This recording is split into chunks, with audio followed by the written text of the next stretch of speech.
Sebuah mobil Toyota Kijang terbakar di Jalan Patih Jelantik Gianyar, tepatnya di sebelah barat Pengadilan Negeri Gianyar, Minggu 1 Desember sekitar pukul 16.25 WITA. Berdasarkan informasi yang dihimpun di lapangan, peristiwa itu berawal dari 6 karyawan PT Petraco memasang papan reklame di lokasi tersebut. Salah seorang pekerja bernama Tasroni mengeluarkan bensin dari tangki mobil untuk cadangan mesin genset. Saat bersamaan, pekerja bernama Rizal sedang mengelas besi sehingga percikan api menyambar bensin tersebut dan menyebabkan kebakaran. Kapolsek Gianyar Kompol I Ketut Tomias mengatakan api dengan cepat membesar dan melalap mobil Kijang tersebut.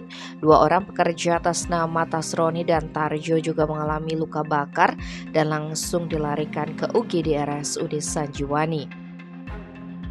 2 unit armada damkar Gianyar dikerahkan untuk memadamkan api yang membakar mobil tersebut. Tim Bali Express melaporkan.